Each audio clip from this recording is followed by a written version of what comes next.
Is it live?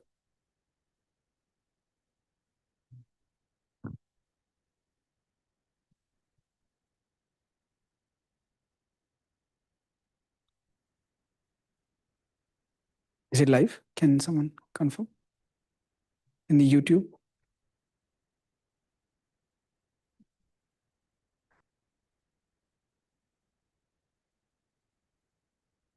Live? Okay. So welcome everyone for another seminar lecture.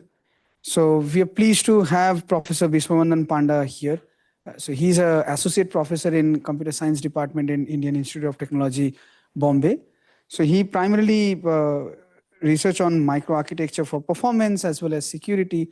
So he's going to discuss many of the works that he and his students are doing in IT Bombay, which would be many contextual for our purpose as well as the folks who are joining online. So feel free to have questions online. Online audience who are joining, feel free to have questions over Zoom, over YouTube. We would be monitoring all the questions and then we'll be providing to the speaker at regular interval. So hope you have a good lecture.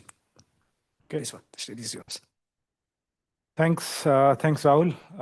You can hear me, right? Both online and offline. Okay. Thanks for having me on a Friday afternoon. It seems yesterday was a holiday. So what I'll do for next 45 to maybe 60 minutes, I'll talk about my research. When I say my research, it's actually research done by my students and me. And the theme of the talk will be on microarchitecture, keeping performance and security as the two trade-offs in mind. Okay. So let's get started. So this is a slide for the heterogeneous audience. If you look at the computing system stack, starting from your algorithms, applications, and then eventually you compile it, OS loads it. So at the end of the stack, or the bottom of the stack, is what is called the computer architecture or the world of architecture. And my focus in the field of computer architecture is the performance and security aspect of processors. Okay. So if I have to summarize or give a 10,000 feet view, what I do is I actually look at the maths problems, which are nothing but the algorithms, and try to use physics to make it faster or secure or energy efficient, right? Just, again, 10,000 feet view, how exactly processors solve our, algorithms of applications. So this is a schematic image of chip, and what we see here is almost nothing, but there is black magic going on inside it, and that's where the world of microarchitecture comes in. Okay, so the world of microarchitecture deals with ideas which are, dig deep inside this processor or the chip, which are not visible to, programmer or compiler writer, but they are there to take care of some of the trade-offs, right? If the goal of your CPU is actually to improve performance, so you'll find ideas sitting inside this chip improving performance, right? But the key here is there is a thin line here, which is making sure that all the details of these ideas are actually not visible to the upper layer in the computing system stack with all the gory details, right? So that's the takeaway here. So we are talking about microarchitecture in the year 2025. This is month of May, almost getting over. So let's understand, is there a utility of doing microarchitecture research in 2025, right? So this is a famous quote that I've been using from last few years. It kind of suits my research. This is from Alan Kay, who's a Turing Award winner.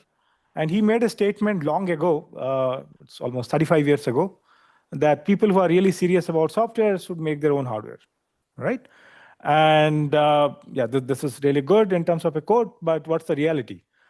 Well, the reality is all the software companies are now designing their CPU. So they are actually hardware companies, right? So they are not dependent on only the few hardware companies like Intel and AMDs of the world. And the interesting thing is you can see even NVIDIA designing CPU, which is actually famous for designing GPUs, right? So the key takeaway from the first few minutes of my talk is designing CPUs and improving CPUs performance, security, power efficiency is actually here to stay. And with the new heterogeneous audience in the CPU market, we will see more and more optimizations, right? So my first part of the talk will be on performance, where we'll actually look into ideas that improve runtime or instructions per cycle, right? And here the goal or the mantra is every cycle matters, right? We need to make sure that we squeeze out the last cycle that is getting hampered because of some microarchitectural bottleneck, and try to convert that bottleneck into a performance optimization, right? So the goal so far is need for speed. If you're an outsider, you're not into microarchitecture, but as a microarchitect, you should actually look for speed, but for free speed. So when I say need for free speed, here the highlight is you need more performance, power efficiency, and security, but the new ideas should come for free. They should not take more area, they should not take more power. So finally, it's a world where you demand everything, but it should come for, it's like a free lunch, right?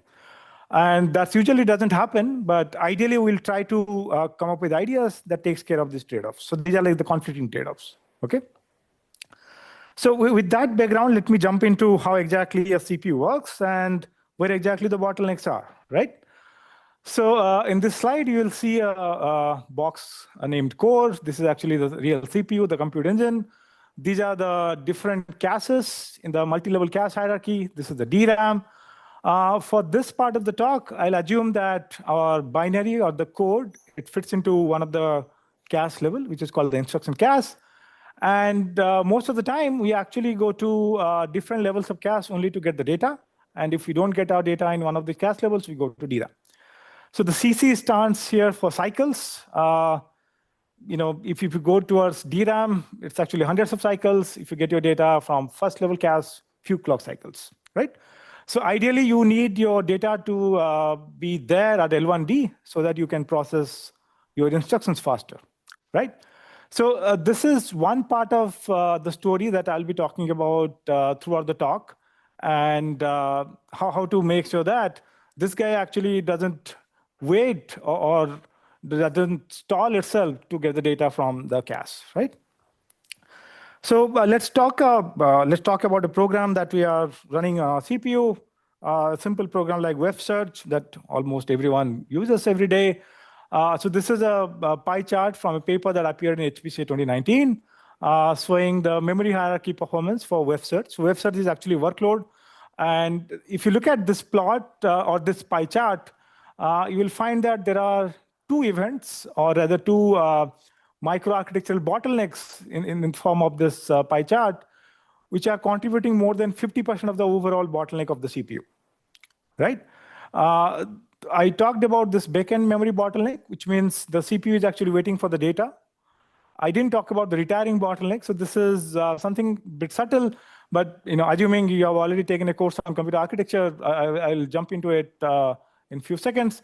So this will be the focus of my talk, at least for first 20 to 30 minutes, where we'll try to minimize these two bottlenecks, the backend bottleneck and the retiring bottleneck, right?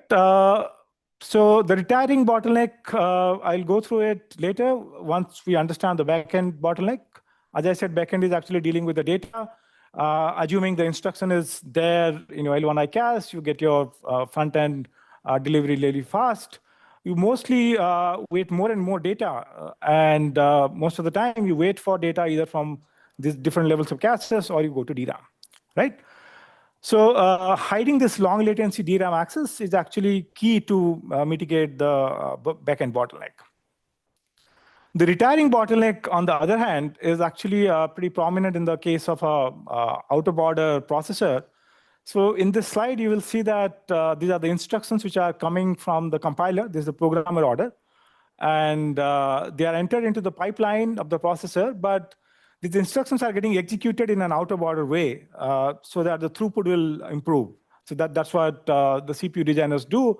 So you can see that there are few instructions which are memory instructions like loads, and some of them are actually like non-memory, like sub and mul. But the key here is, even if the sub and mul are done, they have to wait for the first instruction to commit or retire from the pipeline, and then only these 2 instructions will retire from the entire processor. So this is called the retiring bottleneck. This bottleneck emerged because of the out-of-order processor that executes instruction in an out-of-order way, but it commits or retires the instruction in the same order in which the the programmer or the compiler has generated the code, right? So it has to respect that order, and that is creating the retiring bottleneck. So even if you get a instruction or a load which is taking few cycles, getting a cache hit, but one of the loads, if it is blocking your retiring, it will block the rest of the instructions which are dependent on it. Okay. By the way, feel free to ask me questions anytime, right? Just pause me and then we can take the questions. Okay. So assuming these are the 2 bottlenecks that we have and we need to solve this problem, one of the microarchitecture technique, which is there from last 3-4 decades, is what is called a hardware prefetcher, right? So the idea of a hardware prefetcher is it's a microarchitecture unit. It's a small hardware unit which sits beside your cache, looks at the memory access pattern which comes to the cache. So this is sitting beside your cache, looking at all the loads that you get. And in this case, if you can look at these loads are actually x plus 1, x plus 2, pretty nice sequential access pattern. It can speculate or predict about the future memory accesses. In this case, it's x plus 3.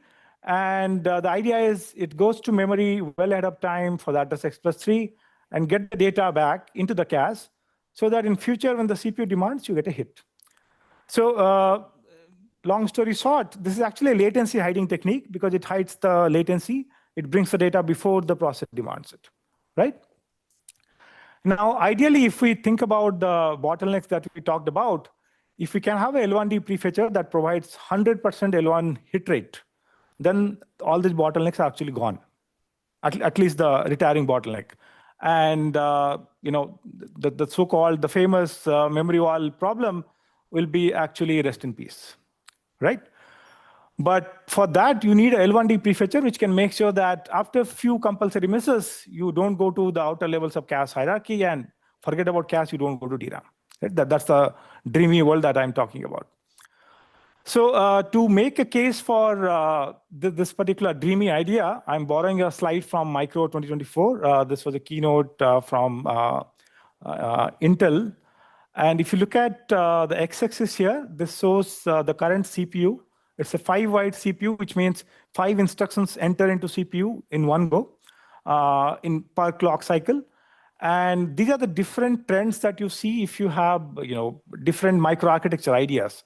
So if you look at perfect memory and cache and go for this particular point, you will see that there is a 2.2x speed up that can be achieved even in the current set of CPUs, right?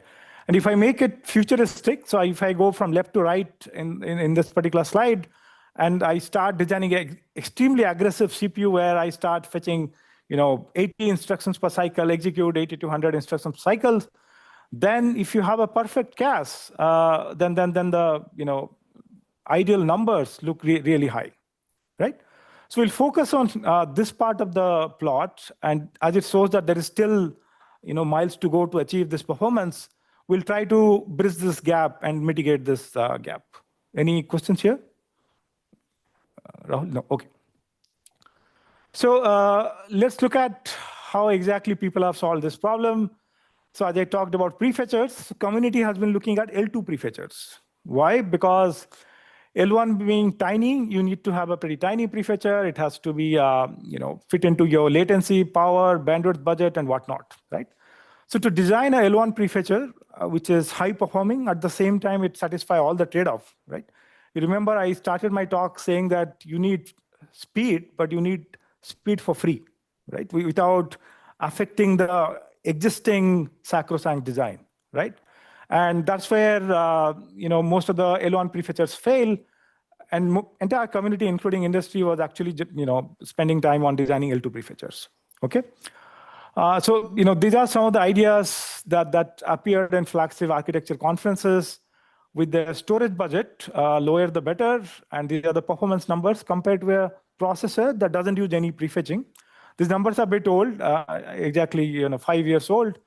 So what my student and I did 5 years ago that appeared in ISCA 20 is that we propose an extremely tiny L1 prefetcher. If you look at the storage budget, it's not even 1 kilobyte. But the performance numbers are on par with the existing state of the art, right?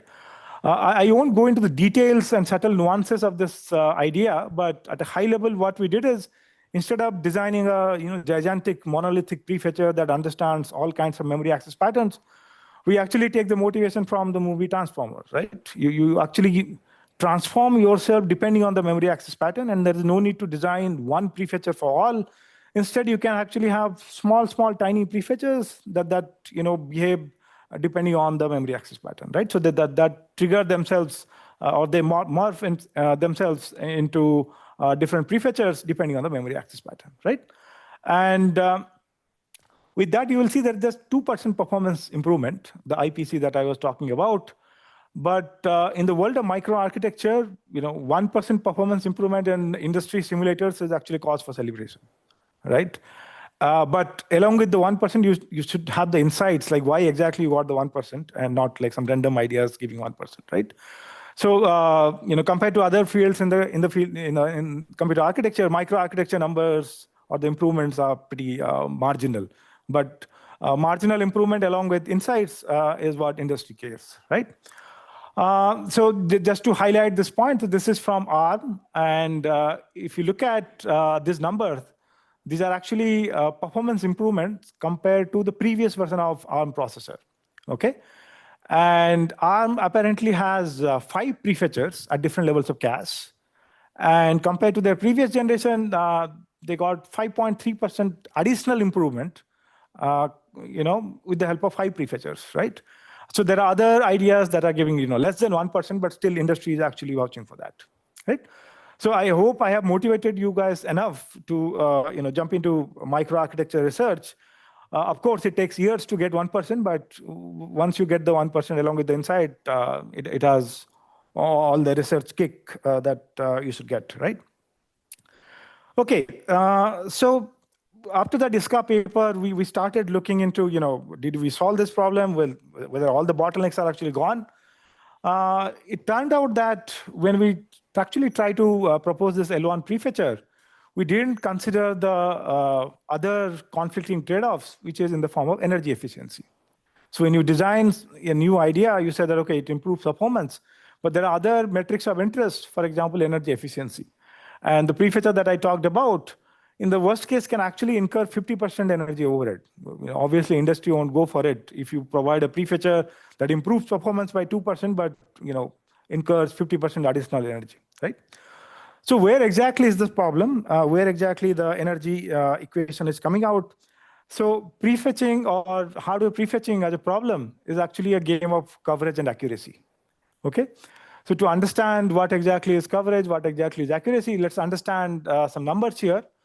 If a CPU, let's say getting 50 misses at L1 cache, and your prefetcher is prefetching 100 prefetch requests, out of which only 40 are getting cache hits. So if you look at coverage here, it's 80%. You are able to cover 40 out of 50 misses, pretty good. But if you look at accuracy here, it's 40%, it's pretty bad, right? And what you are doing is you are prioritizing coverage over accuracy just to get more performance. But this guy is actually killing you for energy because you are sending inaccurate prefetch requests again and again to your outer levels of cache and DRAM with no hope of getting, or no hope of getting extra coverage, right?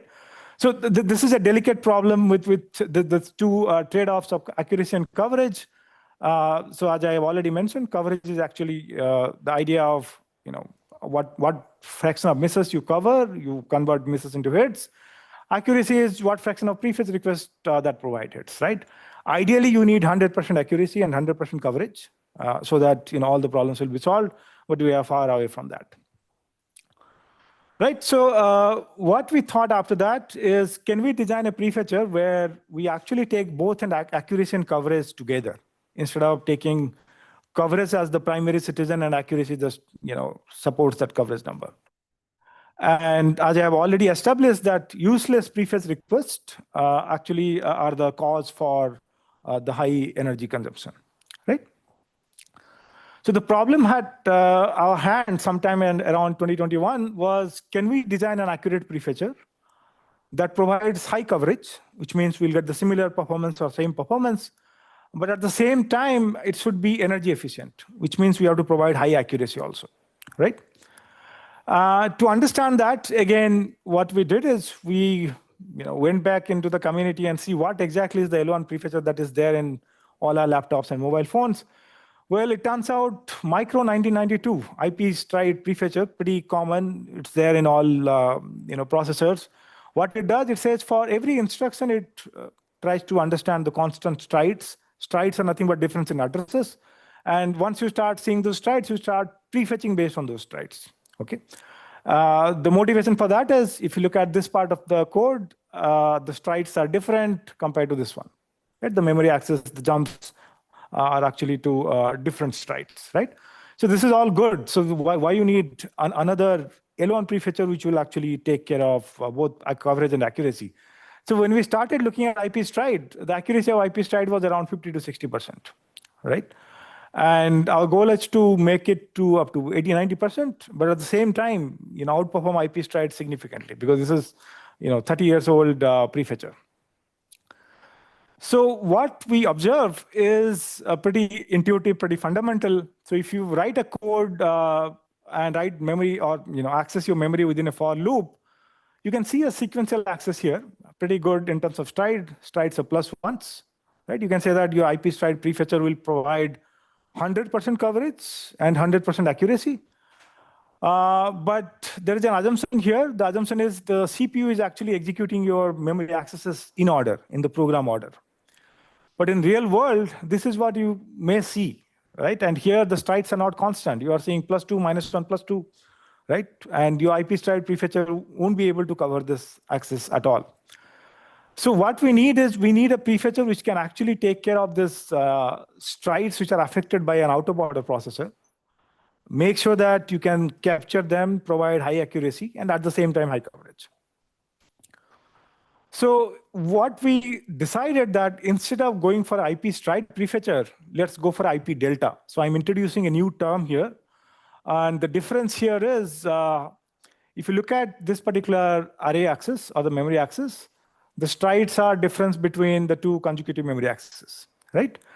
So delta is nothing but the aggregate of all these strides. So what you do, you keep on adding this stride. So +2 is here, then +2 plus -1, that makes it +1. And then you keep on adding it, you will start getting all these deltas. Now, you start asking a question, is it a better approach for prefetching in an out-of-order processor where memory accesses are not supposed to get the accesses that you are expecting, right?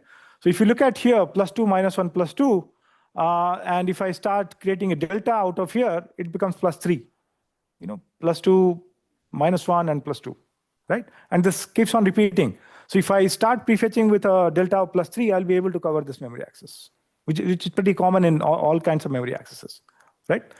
So delta instead of stride, this is inside one, and this will take care of some of the out-of-order effects that IP stride was actually failing. The second thing is about timing. So far, prefetching research assumes that the time it takes to get the data from memory or from the outer levels of cache is kind of constant. What we did, we actually performed experiments on our real 8-core system, and we found that an L1 miss can actually take from 20 cycles to 2,000 cycles, depending on the dynamics of the system, the memory traffic, DRAM controller issues, and blah, blah, blah. And which means even if your prefetcher is accurate, if you don't prefetch 2,000 cycles ahead, it won't give you high coverage and high accuracy, right? So at the end of the day, your timing is the key here. So I will try to connect time with this analogy. So I'm coming from a city, Mumbai, which is famous for its traffic. So these are the 3 trade-off points that I'm bringing here, in terms of time. And if I have a meeting with my PhD student at 9 o'clock, when should I start from home, right? And that's how I solve this problem. Instead of a meeting with a PhD student, you start asking, if I want to cover a particular load, I want to cover a miss into a hit, when exactly I should start prefetching for that particular load, right? And that's how it is. So these are the memory accesses that you are seeing coming from the processor. These are the deltas that you can see. If you want to cover 15, now the question is, how much time will it take to get the data for address 15? So if I go back, it says it takes something which is before 7, so which means I should start prefetching when I get address 2 and 5. If I don't do that, even if my prefetcher is accurate, it won't be able to bring the data into my cache on time, and it won't hide the latency completely, right?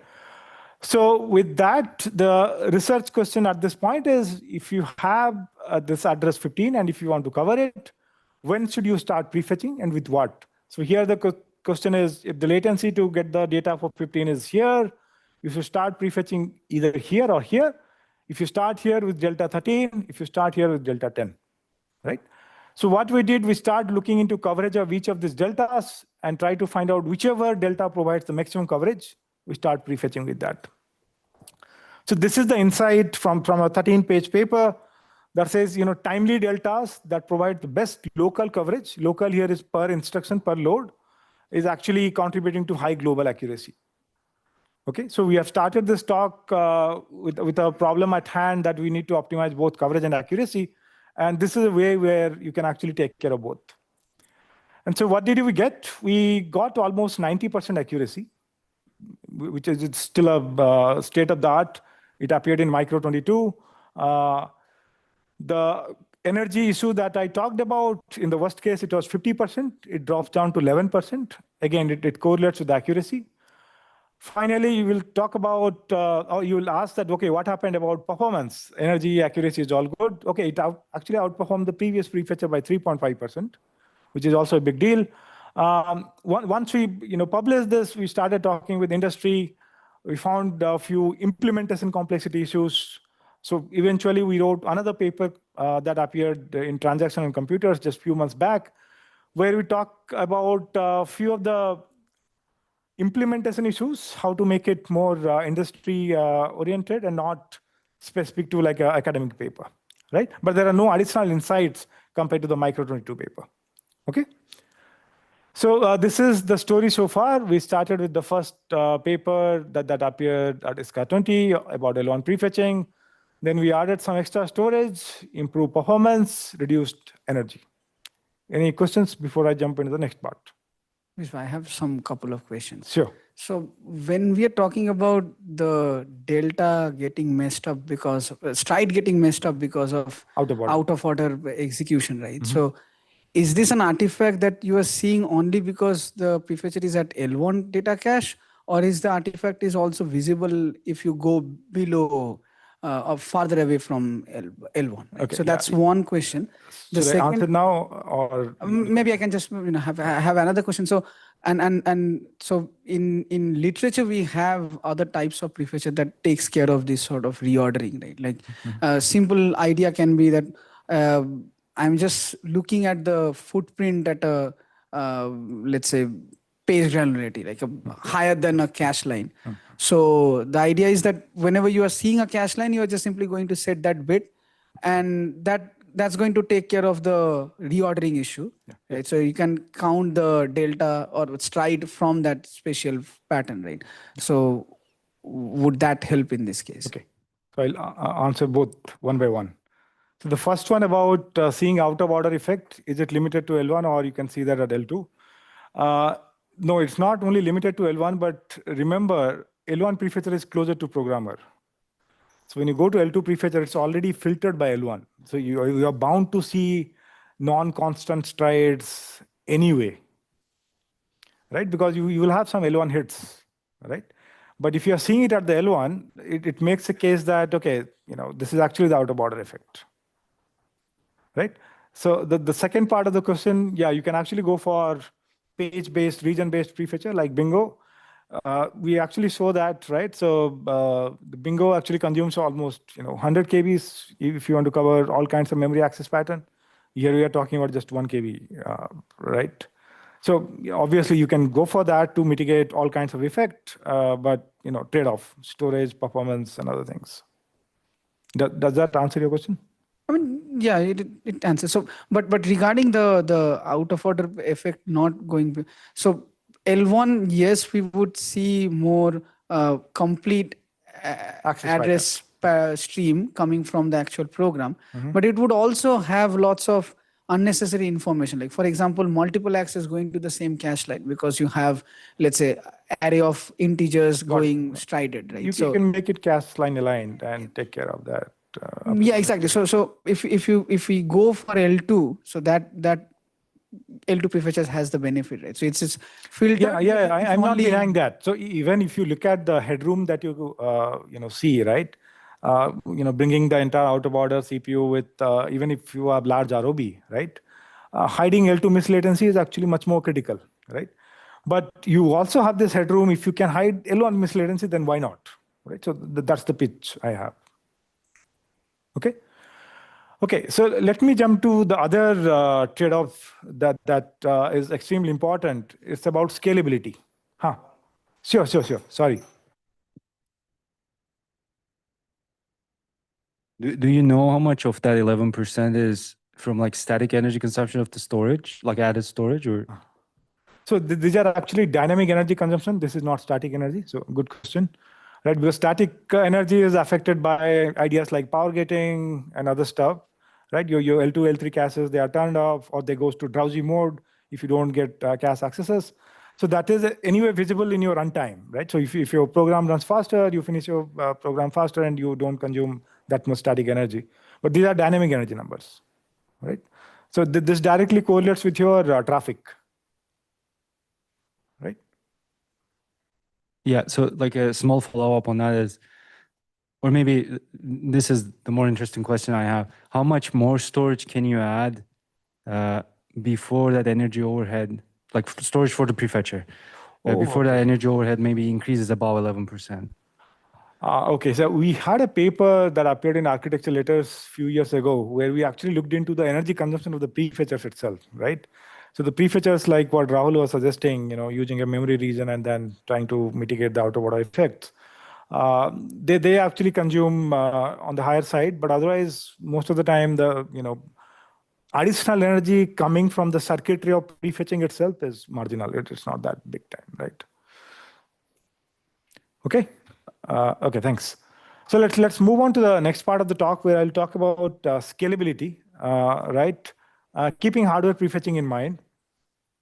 So the notion of scalability here is, okay, so far I've been talking about single thread performance, improving runtime of a program running in a single core. But what happens if you have a 64 core system? Each core having multi-levels of cache, your L3 cache is distributed, there's the interconnect that connects all. You have multiple DRAM channels which are connected, there are multiple DRAM channels, but the key here is if you look at it, the number of cores that you see here and the number of DRAM channels, they're not, at the same range, right? So we have 64 cores, but only 8 DRAM channels, which means what it provides is if you have a prefetcher per core in all 64 cores, so they will start sending their prefetch request, which will go to L3 and eventually to DRAM if it gets a miss. And you also have demand requests coming from all the cores going to these 8 DRAM channels. Ideally, if you have 64 DRAM channels, then it would have been a pretty fair share problem. No one is fighting for this, resources like say DRAM bandwidth, but that's not the case, right? And what I'm pitching here is the per core DRAM bandwidth is actually going down. The number of cores are going up, but the bandwidth that these DRAMs are providing for a particular core is actually not increasing the way it should have been, right? And this is how the trend looks like. These are different prefetchers that appeared in last 3-4 years. This is what we proposed in Micro 22. This is ISCA 20, and these are some prior works. So the x-axis, if you see, there are 64 DRAM channels on the right side extreme, and you see that prefetchers like Bertie, it provides around 30% improvement. So this is normalized speed up, higher the better. But if I go for an 8 DRAM channel based system, forget about improvement, you see 16% degradation. So we started this talk with the notion of hiding the latency, mitigating the bottlenecks. But now prefetchers are creating a new bottleneck. And this is not visible in a single core where you have enough bandwidth, but this comes off in a multi-core system, right? And if you make it even more extreme and say, okay, I have only 4 DRAM channels, this goes down further, right? So the simplest solution for this problem is don't do prefetching, just turn up all the prefetchers. At least you won't get any degradation, right?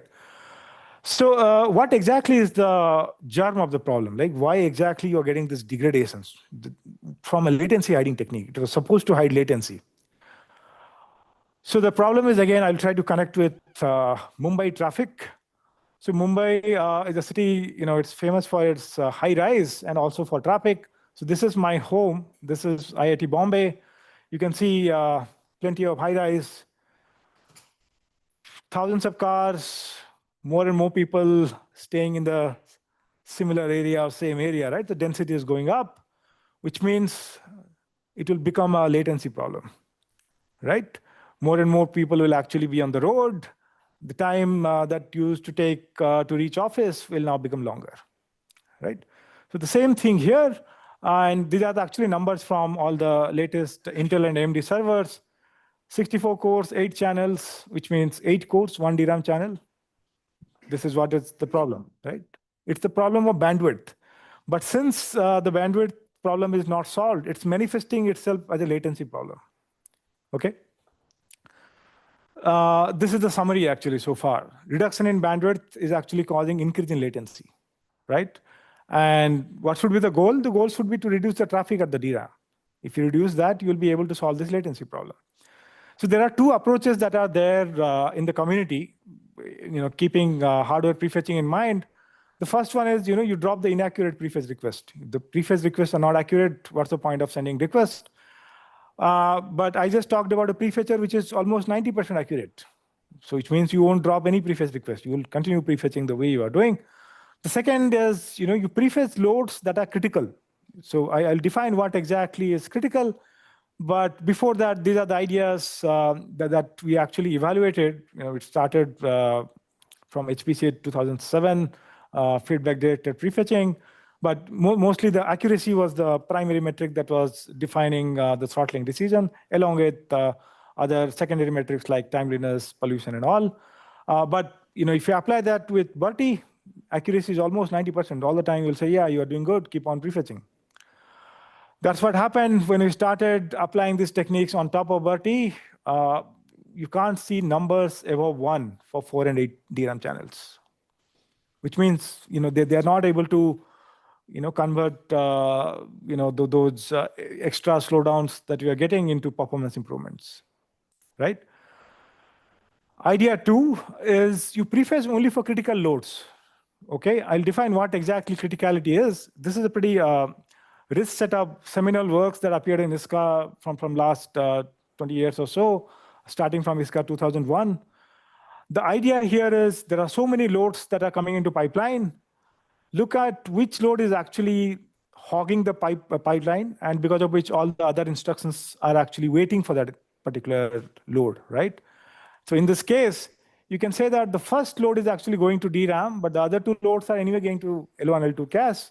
So I can drop prefetch requests for this 2, and I can continue prefetching only for first load. It will drop some of the extra traffic that the prefetcher was generating, okay? So let's see what happens. Again, if you look at the numbers for 4 and 8 DRAM channels, it is still below 0.9, which means you are not getting improvement. Okay, this is normalized. Below 1 is performance degradation, above 1 is performance improvement. So what we actually found out that the existing idea about accuracy-based throttling is actually coarse-grained. It looks at accuracy for the entire prefetcher, not for a particular load instruction. And the second thing that we looked at is existing critical load-based ideas. They assume that once a load is critical, it will always be critical. Okay, this is like a bimodal behavior. Once you are critical, you will be critical throughout the program. But what we found in the presence of prefetchers, the critical becomes non-critical and vice versa. Remember, prefetcher is actually a latency hiding technique. So its goal is to hide this latency and convert critical loads into non-critical. And the reason for all the ideas to, or the reason behind failing of all these ideas is that they don't have an answer for this dynamic behavior. In the presence of prefetcher, this, ideas don't work. So just to give you some numbers here. So if I have no prefetching and apply all the criticality-based ideas, I find that 98% of the time, once you say something is critical, it's critical, all good. But the moment I apply prefetching, there's a ping-pong behavior between criticality and non-criticality. So a load that is critical now may not be critical in the future. So if you continue using criticality for your prefetching, then it may not help, right?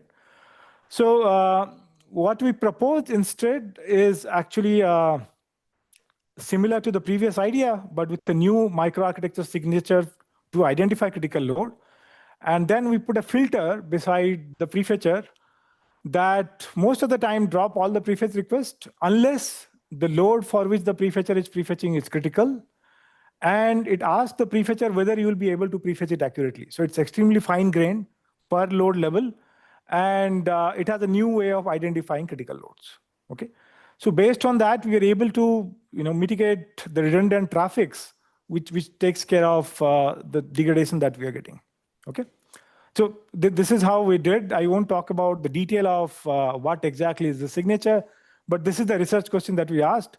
Criticality for a given load instruction or instruction pointer by taking care of all these additional features like recent control flow, recent criticality history, and load address.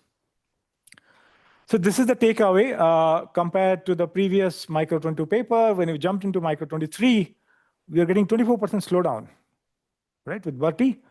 What happened with filter, it became plus 11%. Okay, it's not that high that we used to get in a single core, but still it's better than doing no prefetching and getting no improvement. Okay, any question on that before I jump to the other part? We are in the last part of the talk. No? Okay. Now let's talk about security. So we talked about performance, energy, scalability, and what else? So now security, right? So the microarchitecture ideas that we have been talking about, right? Out-of-order execution, prefetchers, CAS, they're actually there to improve performance, right? The moment you want to make all these ideas secure, there's an obvious trade-off that you will see a drop in performance, right? So I am not a security guy. I don't do hardcore security research, but I'm interested in performance and security trade-offs.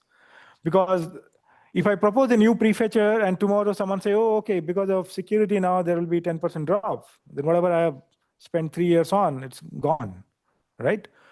So with that motto, I looked into these two attack vectors. One is called transient execution attacks, the world of Spectre and Meltdown, and shared resource conflict-based side and covert channel that can happen anywhere, but most prominently in the last level shared CAS. So the attack vector one is actually transient execution attack. Tons of papers. I think this list is not exhaustive. You'll see that every month, if not every week, you'll see a new way of doing transient execution attack, right? So this is how a transient execution attack happens. This happens within a single core CPU. You don't need multi-cores. It has 3 steps. In the first step, the attacker actually mistrains the branch predictor. So now the branch predictor is mistrained for a branch condition here. If this condition was supposed to be false, now the branch predictor is mistrained, so it will start saying it's true. And you started entering into this phase. Once you have started entering this phase, you have started accessing memory and you have started bringing data into CAS. So now this is providing a new channel for transmitting the data that you have already brought through transient execution. Okay. And finally, the attacker can actually inference based on some timing channels by measuring either the latency difference or state difference. Okay. Why is it a transient execution attack? Where in the first place, you should not have entered this place, but because it's mistrained, we're actually entering into this transient execution phase. And by the time the processor realized that, okay, I made a mistake, gone, your data is already there in the CAS, you have already created a new channel. Okay. All good. These are the ways the community has mitigated these attacks. either you block step 2 or you block step 3 so that you won't bring the data into cache, no new channels, or you make sure that in the step 3, the attacker won't be able to infer anything based on the timing difference, latency difference, or state difference. What we did, we started bringing prefetcher into this picture. So remember when Spectre came, prefetcher was not there in the real Spectre proof of concept attack. And when we started working on it, even there was no real transient execution attack based on prefetcher. But last year in engineering security, there are multiple papers that actually try to attack prefetchers, right? So in the prefetcher, anyway, this is a microarchitecture technique. It is also speculative by definition. So now if your processor is already processor is already in the transient execution path, and based on these accesses, you are training your prefetcher, the prefetcher will start bringing more and more speculative or transient path-based addresses and corresponding data, right? So what's the solution? Well, the solutions are many. These are the different mitigations that appeared in all the top architecture conferences in the last 5 years. We looked into the latest one, which appeared in Micro 2021, which suits all the trade-off. And when we started asking, okay, what's the way to design a secure prefetcher if you want to mitigate Spectre-like attacks through prefetcher? And the solution was, okay, you put a new cache, which is a tiny cache, which takes care of all the speculative requests. And this particular cache is flushed out every time you do a context switch, every time you switch security domains. And on an instruction commit, when you know that the instruction is safe, you start putting the data corresponding to those addresses into the rest of the hierarchy. Okay. Now, if I bring a prefetcher here, what I should say is, okay, I should not do any speculative prefetching anymore. And I should do prefetching on commit when the load is actually leaving the pipeline. So one of the problems with this approach is you will start losing the performance that you're getting because your processor is still out of order, but now your prefetcher is prefetching based on commit order. So you're already late and you want to hide latency, right? Let's look at numbers. X-axis, all the prefetchers that we evaluated, L1 and L2. Y-axis, speed up, higher the better. So if you look at non-secure cache system, let's look at Bertie because that's what we have been discussing. 30% improvement, right? The moment I make it secure, I see a drop of almost 11%, right? And I have been pitching for 2% improvement in 2 years of research, but now there's 11% performance drop, right? So this is what we discussed in last year Micro, and we found out there are like two interactions between secure cache system and prefetcher, because of which the prefetcher is actually lagging behind. And we proposed microarchitectural enhancement to take care of both the problems. In the interest of time, I won't go into the detail, but we can talk about it later. And finally, this is what we proposed. The right-hand side, extreme right-hand side of the plot, you can see this particular bar, this is looking closer to the previous bars, right? So this is the trade-off that I was talking about. You can't have free lunch if you want to take care of performance, security, energy efficiency, and scalability, right? You need to pay the price, but we have to make sure that the price is actually not that significant, okay? So this is continuing the story, starting from Visca 20, then Micro 22, single thread performance, this is scalability, Micro 23, and then security, keeping transient execution in mind through prefetchers, right? So I'll take extra 5 minutes or so and talk about the other attack vector, which is the side and covert channel through last level cache, and how exactly you can actually design a secure cache taking care of all the attack vectors in the market. So the way this attack works, this is a multi-core based attack because last level cache is shared by multiple cores. So your attacker or the spy comes and occupies a particular cache set. It fills up addresses so that a particular set will be full. And then when the victim comes, it starts evicting some of the addresses that was filled by the attacker, right? The interesting part here is if there is a secret dependent access to this particular set, the attacker will be able to know the secret based on whether the victim has evicted a particular address or it hasn't evicted, based on the latency difference. Because if you get a cache hit, it's faster. If you don't get a cache hit, you go to DRAM.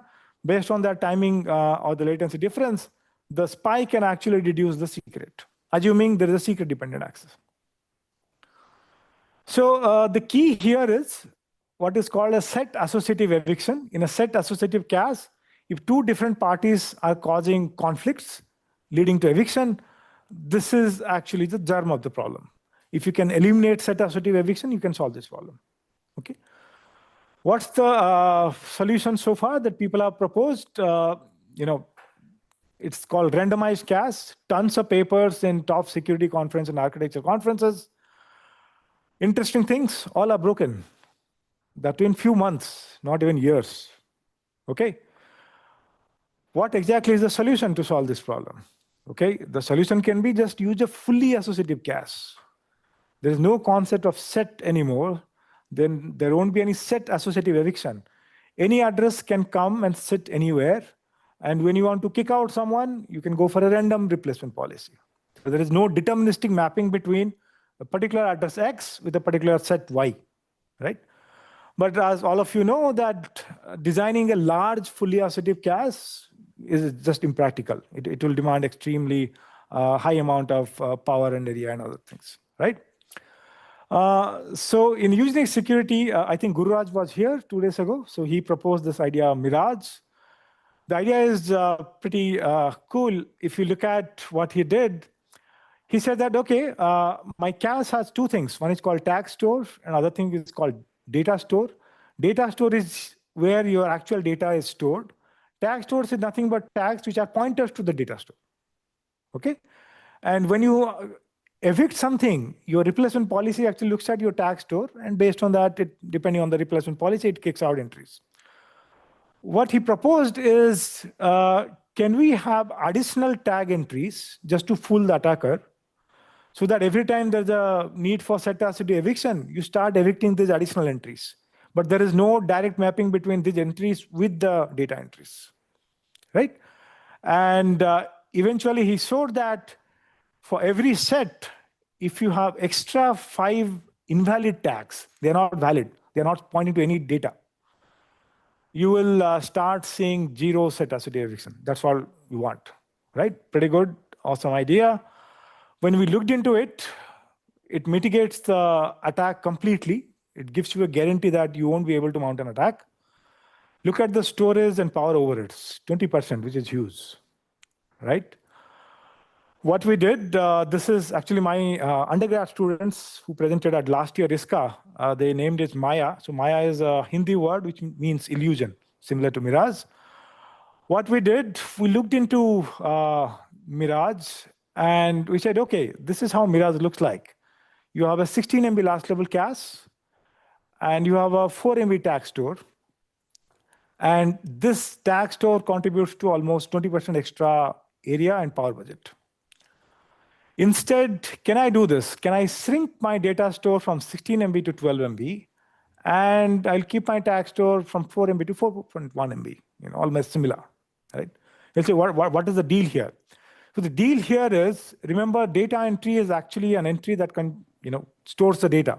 These are like 64-byte cache line that stores 64-byte data. Tag entries are actually 64 bits. They are 8 bytes, which means if you can remove one entry from your data store, you can actually take care of 8 entries in the tag store. That's the trade-off that we are talking about, right? But now you say that, oh, okay, you have reduced my 16 MB cache to a 12 MB cache. I will see performance drop, okay? So what we did, we brought extra colors in the tag store, and we said, to take care of performance, we will track security based on this additional invalid tags. And to get performance with 12 MB cache, we will track reuse of cache lines, the lines which will get reused in the future, and only those lines will be in the cache. Apparently, more than 80% of the lines in the last level cache are dead. Dead meaning dead on arrival. Once they come, they don't get a hit. So what's the point of storing them? So these are kind of existing insights from microarchitecture community, nothing new, but we kind of merged all these insights to finally come up with this idea.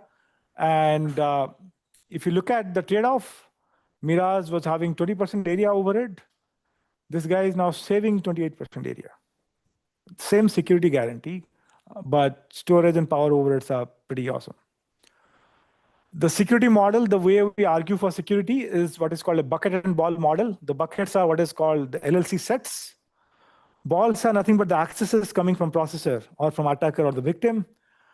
If you don't get a set associative eviction, remember it's a fixed size resource, it's secure, right? So with tags, invalid tags, and extra tags to track reuse, we make sure that we never get a ball spill, which means you'd never get a set associative eviction for a given set, okay? And these are the trade-offs that we talked about: performance, area, energy, power, security. Everywhere it's actually on par, right? Okay, so we are actually working with Intel Labs to make it more industry ready. There are a few works under submission. I can't talk about it here, but hopefully it will come out sooner or later, right? There is another interesting work that is coming out in Unique Security. It just got through last week. Tons of insights in this paper. The preprint is coming next week. And if you want to go for a basics of randomized and what exactly people have done, there's the ACM Cigars blog that I wrote last year. You can actually correlate this blog with this paper. So the motivation for this paper was actually this blog. While writing the blog, I got the ideas to work on it. Okay, so the conclusion or the summary out of this talk is there is plenty of rooms at the bottom. I started my talk saying, microarchitecture, ideas for improving performance, security, energy efficiency, scalability, and whatnot. Because the upper layers in the system stack, they may not be the best person to solve the problem. So you have to solve the problem, right? This is my group at IIT Bombay. It's called Casper. There's one difference between Safari here.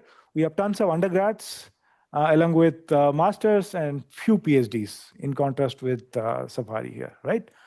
With that, I will stop. I think I'm right on time. Thanks for your time, and any questions we can take now.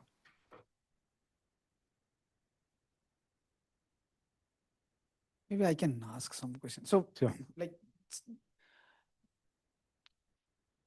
every now and then, like as you said, like, so any performance optimization is probably going to have some sort of side channels inadvertently leaking, right? So,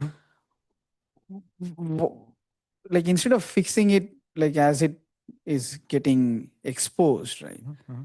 Is there any solution that you can envision, like how to fix it, let's say, pragmatically once and for all? Like, if you want to visualize in that way.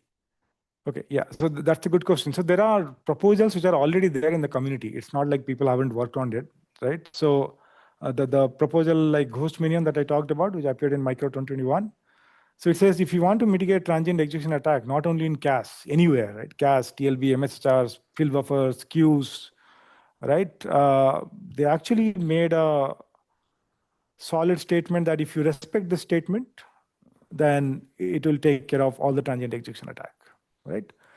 So, but obviously you need to evaluate it for all kinds of attack vectors because new and new attack vectors are coming in new avatars, although they are transient execution attacks. But I think people have been looking into the pragmatic approach instead of solving, one attack, patching it, one attack, and then again, new attack is breaking it. I think the community has already started looking into it, right? And one more thing might be, do you have any other questions? Okay, so like microarchitecture has been getting optimized for 5 decades, maybe 6 decades, almost. So if you were to visualize, let's say, opportunities where you want to work on, right? What would be the good, let's say, directions? Like prefetching, yes, I mean, it's something that we are still working, and then let's say there are lots of rooms to grow, right? As you mentioned, like 2.2x, we are nowhere close to that number, and definitely not the more number of workloads that we are going to see. We are going to, many of the proposals are going to fall apart, right? So that's probably one direction. Any other, let's say, any latency or bandwidth optimized technique, right? So that's the high level answer, right? So you go for latency hiding technique, taking care of all the latency bottlenecks. Or if it's a bandwidth related problem. So for example, the scalability issue that I talked about. So if you have your DRAM controllers where you have actually implemented some kind of bandwidth compression, right? Then actually I can solve that problem. Right, but yeah, obviously our current DIMMs are not, employing compressed DIMMs, so that's why the queuing delay and other things are actually hampering prefetchers, other techniques which are there at the L1 CAS or L2 CAS, right? So conventional ideas that everyone knows, but how to make it work when they work in a mini core system, for example, maybe new workload, data center settings, right? You throw more and more trade-offs, you start seeing that, okay, these ideas are looking different. That's what at least I have done in last 4 years, right? You look at one aspect, it's good. That the moment you put another trade-off and put what if, it starts saying that, oh, okay, there's a problem to solve. Right? And there are plenty of problems to solve, actually. You know it better than me. Oh, so. Okay, thanks for the talk, Biswa. If you go back to those results with 64 cores, 64 cores. I have a question about those. Sure. I'll try to make it quick.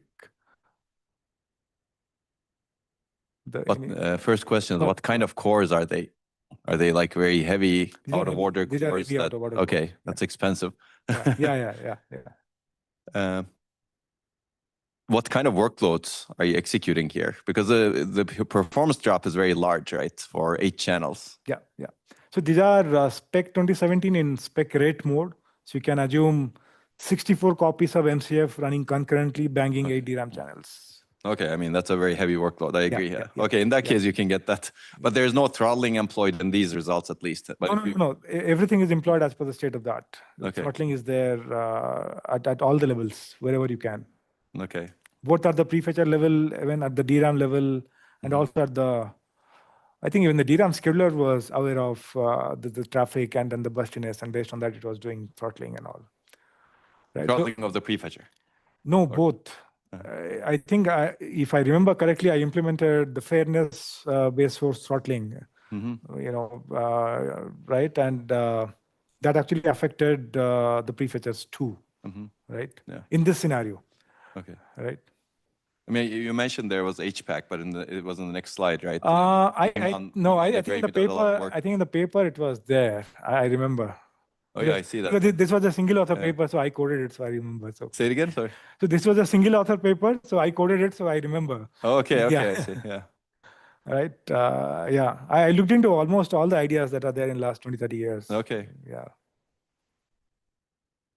It had HPAC. It has all the ideas from Ibrahimi. Yeah. And then I think a few ideas that you guys had done with ELPart, right? Fairness via source throttling and all, FST. Yeah. FST but that plus a different HPAC. problem, right? FST targets. No, but you can still tune it to solve this problem indirectly. You could do it, yes. Yeah, exactly. Yeah. I'm just surprised that the performance reductions are so low, but if it's in those cases where you're really pounding on the memory bandwidth significantly, that makes sense, I think. That makes a lot of sense. Another question I have related to this is, how robust is this mechanism? Because it could work for some workloads, it could work for some configurations, but what if you throw complete different workloads at it? And because that's one of the issues with a lot of these heuristic-based prefetcher control, throttling, FST, all of those mechanisms are not robust, right? In terms of they're very brittle. Yeah, I agree. So I think one of the issues while working on this problem was the simulation time itself, 64 cores and detailed out-of-order CPU along with a detailed memory system. But still, I think I evaluated with hundreds of homogeneous and heterogeneous mixes just to convince the community that this actually works. But I think there are still outliers where there is scope for obvious reasons. Okay, cool. Yeah, thanks. Any other questions? So maybe just to give you a follow-up answer, or maybe a problem to solve, right, for everyone. So here I talked about only one prefetcher in the scalability problem. Modern systems, processors, they have like 5, 7, 9 prefetchers, all sending requests from one core, and you have 64 cores. Think about the solutions that you can come up with. At least I have been working on it from last one and a half year. And it's a challenging problem to solve. So the HPAC actually talked about the coordination among multiple prefetchers. For 4 cores, 8 cores, it's okay. But now when you go for a 64 cores, NUCA kind of cache hierarchy, your DIMs are scattered, right? The coordination itself is a challenging job now, right? Yeah. Any other questions?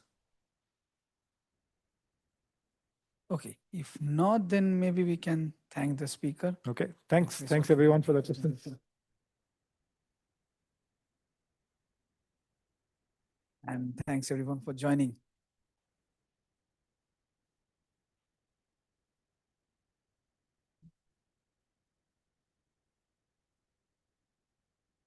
So that's it.